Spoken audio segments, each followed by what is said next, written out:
Hola chicos, ¿cómo están? Estamos nuevamente en una clase de literatura y en esta ocasión para hablar sobre la literatura quechua colonial. Previo a esto hay que explicar cómo es que se puede dar una literatura quechua colonial en base a ciertos elementos o características que vamos a explicar más adelante. Recordando previamente en este proceso histórico es lo que vamos a ver nuevamente cómo es que se ha dado, ¿correcto? Recordemos entonces que el proceso histórico de la literatura peruana inicia en la etapa prehispánica con los mitos, las leyendas, ¿no? A los que nos tenían acostumbrados pues los antiguos pobladores. Ustedes saben que tenemos muchos mitos y leyendas que explican justamente nuestra cosmogonía, nuestra forma de vida o la forma de existencia.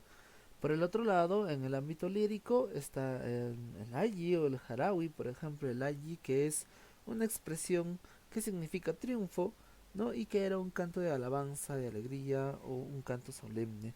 Por el otro lado, el harawi es una poesía de carácter más popular y también con una tendencia sentimental, íntima, tierna y amorosa. Aunque hay tipos, por supuesto. Por parte de la dramática, por parte de la dramática, los cronistas no evidencian dentro de esta etapa prehispánica el hecho de que se haya desarrollado alguna obra teatral. Entonces, tenemos esa evidencia por parte de ellos. Entonces, también mencionan que las representaciones de hechos védicos, ¿no? Estaban acompañados por danzas y bailes, pero que no eran representaciones teatrales. Ahora, hay que hacer una precisión acá. Otros autores mencionan que los ritos que elaboraban los o que representaban, por ejemplo, los antiguos pobladores, estoy hablando pues de las culturas antiguas, esos ritos pasaban o se semejaban a una representación teatral. Ritos que, por ejemplo, Guamampoma de Ayala presenta en algunos de sus dibujos. Recuerdo uno nada más. Un día, y eso lo presenta en sus dibujos Guamampoma. Un día en una de las láminas se puede ver, por ejemplo, cómo es que en un día en que el dios Sol no ha salido, los pobladores están preocupados y tristes. Y entonces, ¿qué es lo que hacen? Empiezan con el ritual. ¿En qué consiste este ritual? Ponían en una especie de tina, en una especie de pozo, agua con hierbas, hierba buena, hierba santa, correcto. Y encima de esa hierba empezaban, de lo que preparaban, ¿no es cierto? Ponían las hierbas, ponían agua y ponían a un niño. Y al niño lo bañaban, hacían ese ritual de bañarlo. Pero, ¿qué de especial tiene el niño? El niño representaba el sol, actuaba como el sol. Y entonces los demás empezaban a bañarlo y a limpiarlo con hierba santa o hierba buena, ¿correcto? Hasta ahí nosotros seguimos teniendo que el día está nublado, no ha salido el sol, ¿no? Y esa es una preocupación por parte de nuestros antepasados, que el sol no llegue a darles la luz era algo que los preocupaba constantemente. Entonces, sucede que después de haberlo bañado, recogían todo el agua en un recipiente, ¿no? Y le ponían en una pata al cóndor para enviárselo al sol. Entonces, uno veía la imagen de el cóndor llevando una vasija con el agua, ¿no? Donde habían bañado al niño y el cóndor se perdía entre el cielo.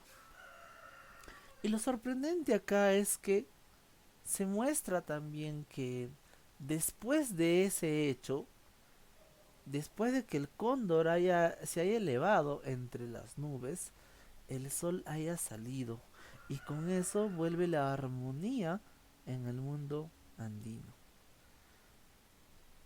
Esa representación, ese rito, no se hacía pues entre dos y tres, lo hacía toda la comunidad y estaba la expectativa justamente de lo que iba a poder suceder. Ese tipo de manifestaciones son justamente manifestaciones que se daban y que algunos dicen que podría ser una forma también de teatro. ¿Correcto? Entonces, ya teníamos ahí un previo, según algunos autores. Esos ritos pudieron haber pasado como ese previo.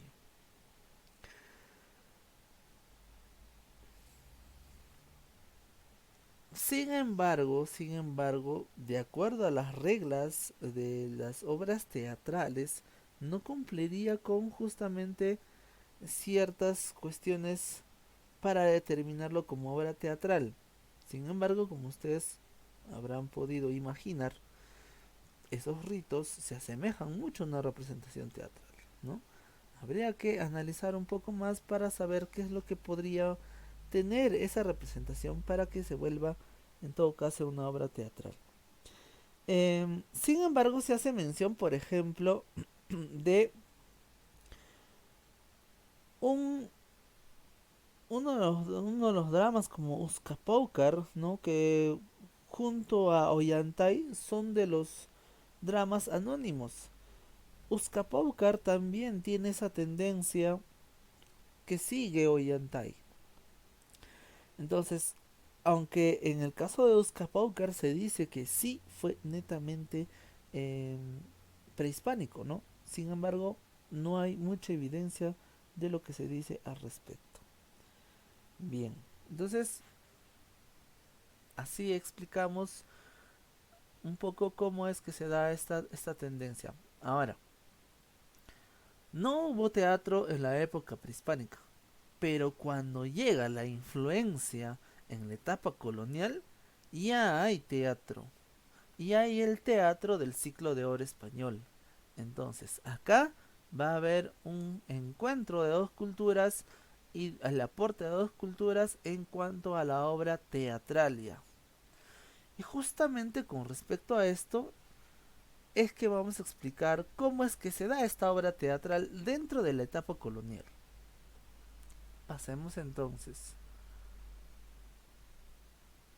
El contexto es el siglo XVI y parte del siglo XVII, periodo que corresponde al ciclo de oro español y por supuesto la influencia que va a venir desde ahí. Una de las características de esta etapa colonial es que se impone la cultura occidental como dominante, por supuesto.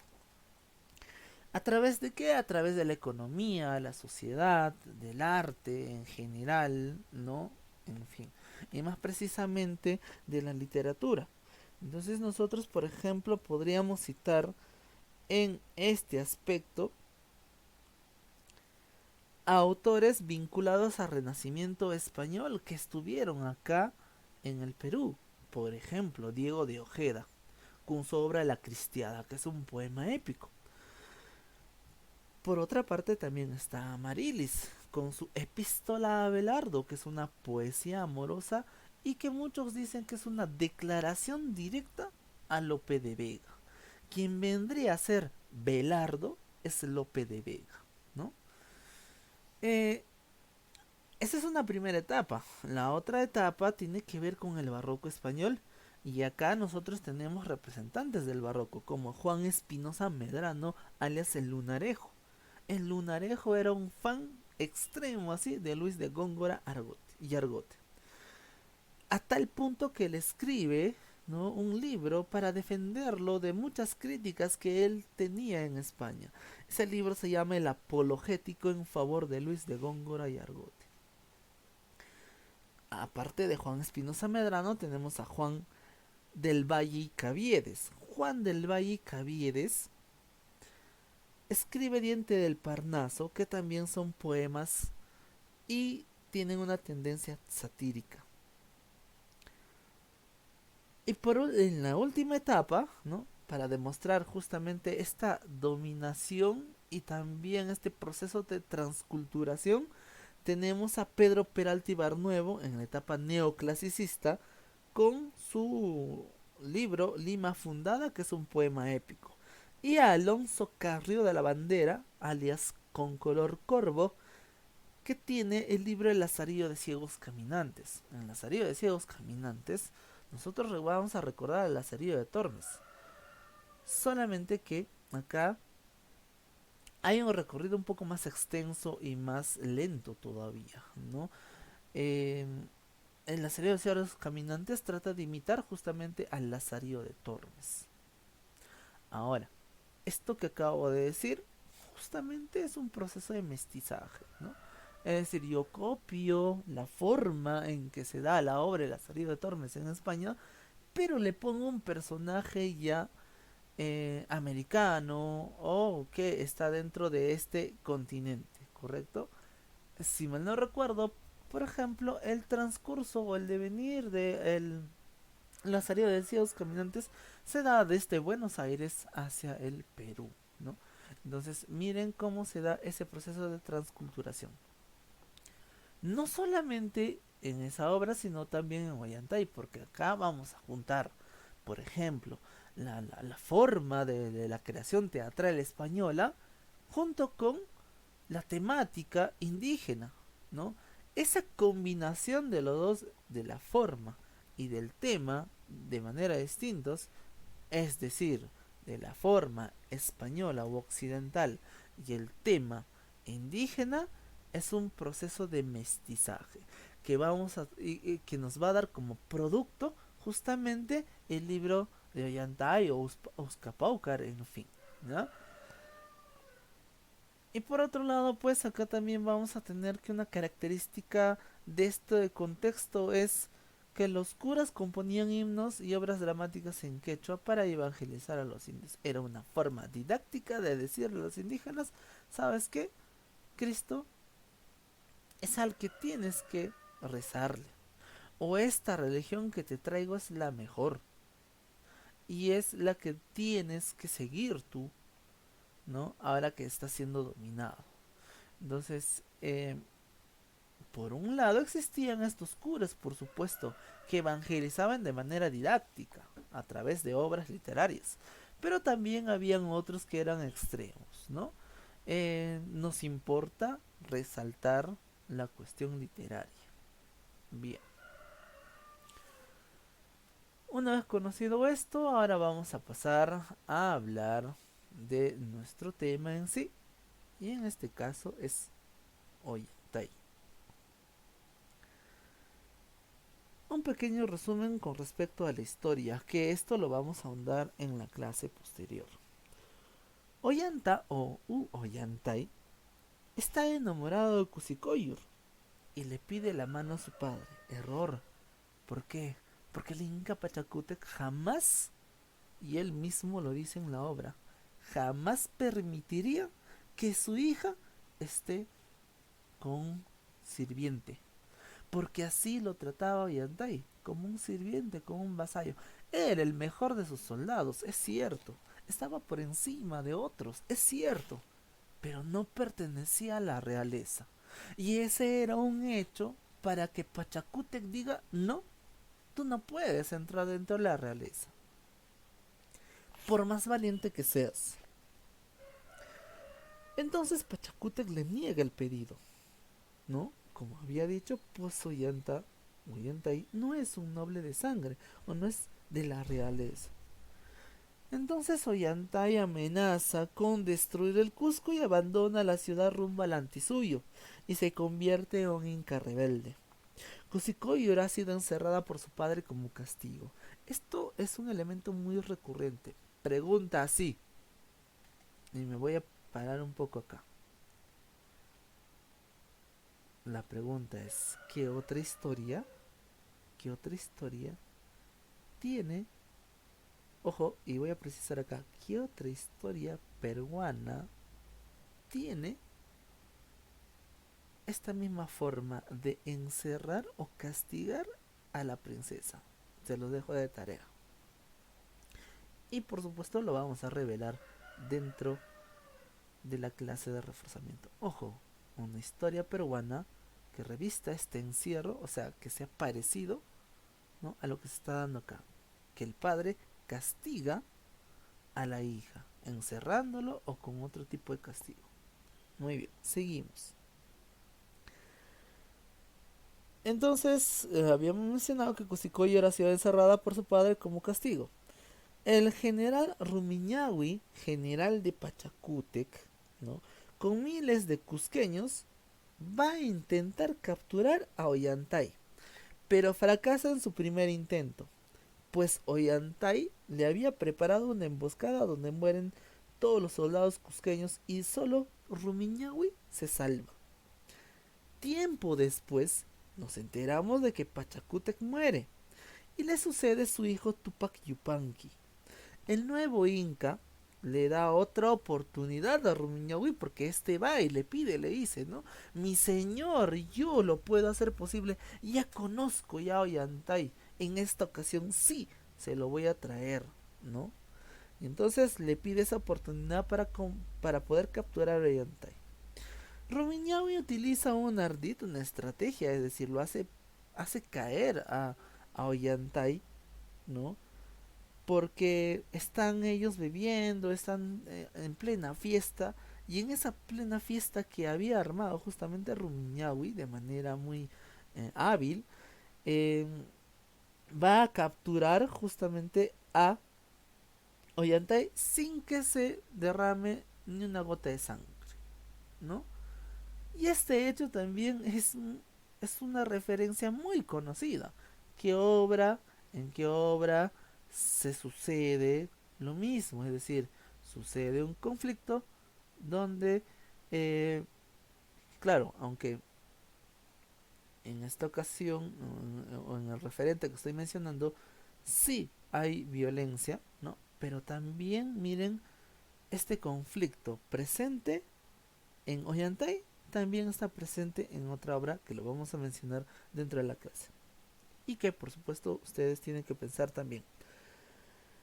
Entonces, mencionaba que los habían capturado porque estos, el soldados de Ollantay y el mismo Ollantay estaban festejando pues una cierta victoria, estaban en parte de una fiesta, ¿no? Y eso es lo que aprovechó Rumiñahui justamente para poder capturarlos y los ciertamente, por lo que se señala en la historia, se les captura así, ebrios, desorientados, ¿no? Es por eso que no se derrama sangre dentro de este conflicto. Una vez ya llevado al palacio imperial, ¿no?, Tupac Yupanqui tiene a su frente a Ollanta. Y inesperadamente, Tupac Yupanqui perdona a Ollanta. Con esto está demostrando una característica distinta a la que tenía su padre. Y esto es esencial dentro de la obra también. Este momento es interrumpido, cuando le está perdonando, ¿no? Es interrumpido por la llegada inesperada de Imazumag. ¿Y quién es Imazumag? Imazumag es la hija de Ollanta y Kusikoyo, ¿no? ¿Pero a qué va Imazumag? Imazumag va a pedirle clemencia a Tupac Yupanqui para que libere a su madre que está encerrada, ¿no?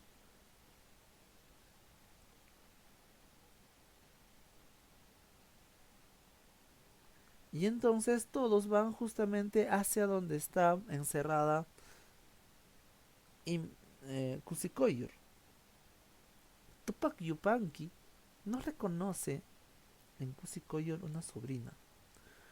Perdón, no reconoce a un ser encerrado, sino reconoce acá a una hermana, ¿no? Y reconoce también que esta hermana es capaz de amar. Y reconoce en Ollanta aquel ser que es justamente la persona quien ama a su hermana. Y es ahí donde Tupac Yupanqui perdona a los tres, ¿no? Y la escena final es la que tenemos, es pues a los tres, a Oyandai, a Kusikoyur y a Imazumak en un cuadro familiar donde se despliega felicidad porque el Inca ha sido bondadoso, ha sido benevolente y los ha perdonado, ¿no? Entonces, esas son partes justamente de las características que va a tener este Tupac Yupanqui. Más generoso, más complaciente, más benévolo, contrariamente a su padre Pachacútec, que era más autoritario y soberbio, ¿no? Y así es como termina la historia. Algo que decir con respecto a Ollantay es las teorías que se plantean sobre esta obra. Por ejemplo, la que es sostenida por Shudi y Marjan, ¿no? Y también Barranca. ¿Qué sostienen estos autores? Que el drama fue concebido y compuesto en la época prehispánica, sin ningún tipo de influencia española. Pero esto puede ser muy rebatible. ¿Por qué? Porque ya dijimos ya que obra teatral dentro del ámbito prehispánico no existió.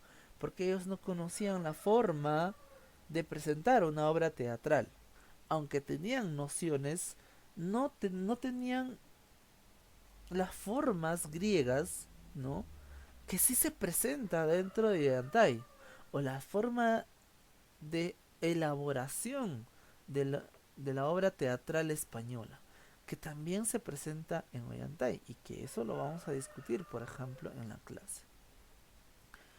Entonces, por ese punto de vista, por ese lado, diríamos que, pues, eh, quizá, quizá en la temática tiene que ver un poco, ¿no? Pero en la forma, no. Por tanto, esa teoría incaísta se caería, ¿no? Desde ese punto de vista. La teoría hispánico-colonial se está sustentada por Menéndez y Pelayo y Bartolomé Mitre. Menéndez y Pelayo es uno de los teóricos españoles más reconocidos a nivel de las teorías literarias o del ámbito literario, ¿no? Ambos escritores señalan que el drama fue creado en la época colonial siguiendo los modelos del teatro español de la Edad de Oro. Esto, por ejemplo, puede ser un poco más creíble, porque como hemos visto, reviste las formas de la cuestión del teatro español, ¿no? Hay muchas referencias. Por ejemplo, el hecho de que sea un drama. Desde ahí ya tenemos nosotros ya que si Ollantay es un drama, tiene la forma de los dramas españoles. Por ejemplo, el ciclo de oro español presenta como drama a La vida es sueño de Calderón de la Barca. Y si nosotros comparamos La vida es sueño de Calderón de la Barca con Ollantay, vamos a encontrar muchas referencias en la realidad, ¿no? Pero ahí en la forma, más en el tema, pues no sé, no coincidiría tanto, ¿no? Puesto que la temática de la obra teatral española era una temática de crítica social, filosófica, religiosa. Y acá nosotros tenemos una tendencia un tanto más bélica y amorosa. Entonces, como que por ahí ya no encajaría dentro de la temática, ¿no? Por otro lado, la teoría ecléctica o intermedia, ¿no? Es postulada por José de la Riva Agüero y Luis Alberto Sánchez, que son dos teóricos españoles. Estos autores argumentan que, si bien es cierto el drama fue creado en la colonia, este se basó en una versión rudimentaria del incanato. Lo que ahora conocemos como Yantay es la reactualización colonial de un drama prehispánico. Es decir, la historia es una historia prehispánica, ¿no? La de presentar pues guerra, sentimientos, no sé, en fin. Sin embargo, ellos dicen que esta historia, que seguramente alguien la pudo haber conocido en la época colonial, le habría gustado a esta persona que lo escribió en esta época colonial, pero lo escribió siguiendo justamente esos moldes del teatro español, ¿no? Entonces, eh, hay mucho, ¿no? Hay mucho de la temática incaica o preincaica, si ustedes quieren mencionarlo también, pero que esta temática se ha ido reactualizando, es decir, no ha sido evidentemente así como lo presenta. Por eso es que yo había mencionado que hay historias que se parecen a la de Yantai, ¿ya?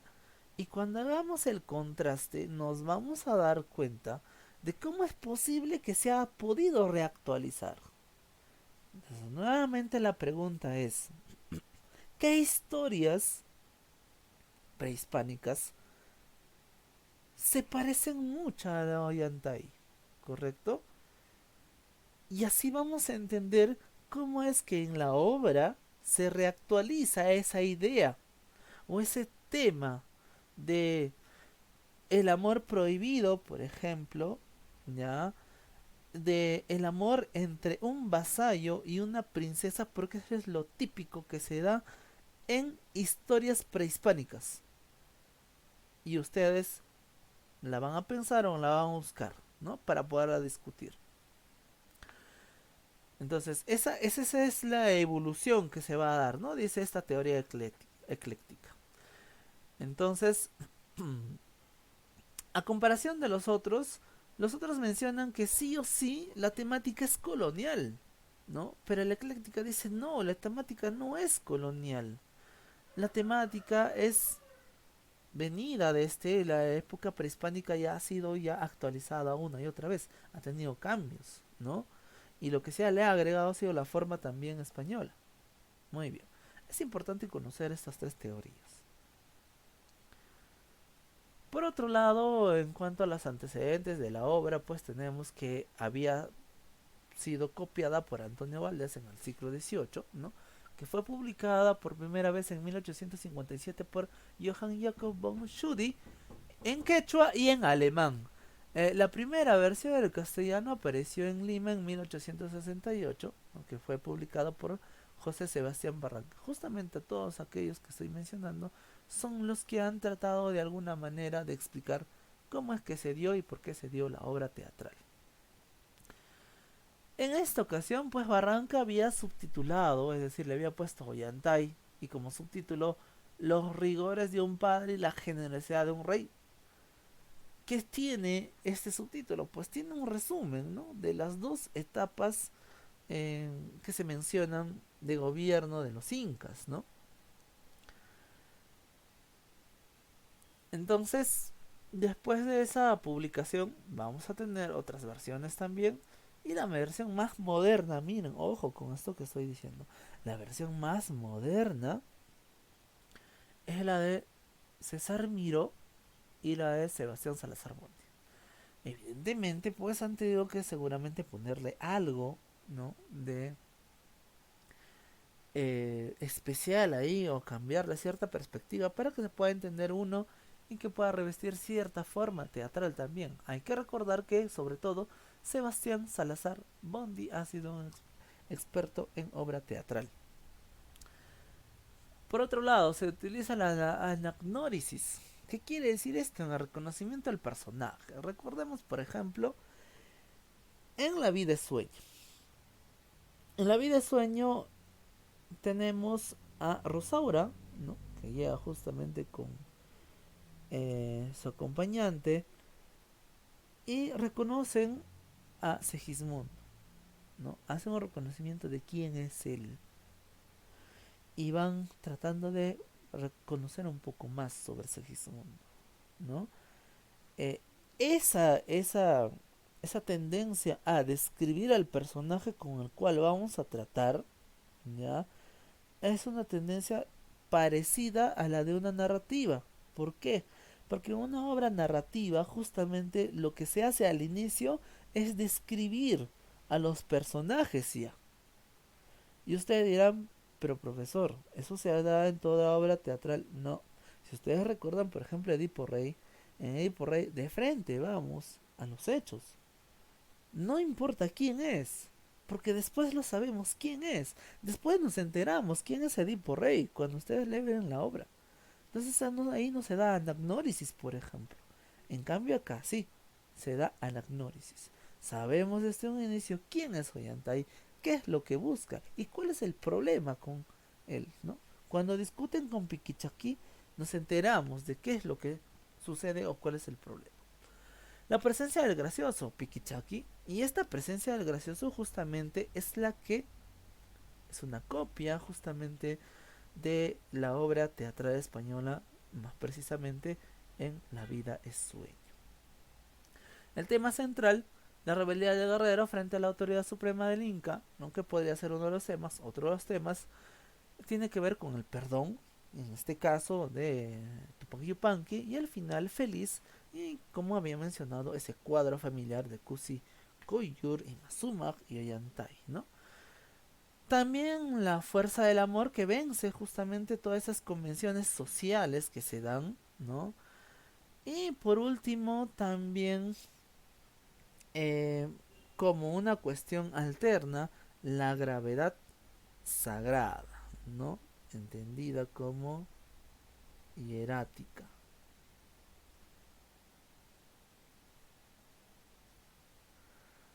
Es decir, es decir, expliquemos este término de hierática. Como una historia que mueve poco a poco, ¿no? Las intenciones. Y que no exterioriza sentimientos, evidentemente, ¿no? Entonces, también podríamos decir que no hay mucha expresión de sentimientos también, ¿no? O que estas expresiones se dan lentamente, van dándose lentamente. De esa manera se podría entender la hierática dentro de la historia. Bien, una ficha breve con respecto a Yantai vendría a ser la siguiente. Es una obra que está dentro del género dramático y la especie es el drama. Tiene 3 actos y 10 cuadros. Está ambientada en Cusco y la rima es consonántica. La lengua, por supuesto, quechua, predomina el octosílabo, que es el tipo de verso que va a utilizar. Y no hay alusión al cristianismo porque frecuentemente se va a aludir, por ejemplo, a guerra, a conflicto bélico, ¿no? A demostración de poder, en este caso al enfrentamiento de poder entre Ollanta y los incas, ¿no? Y en fin. Muy bien, hasta aquí la clase. Recuerda que todavía tenemos la clase de reforzamiento y espero que esta sesión te haya gustado. Entonces, hasta una nueva ocasión.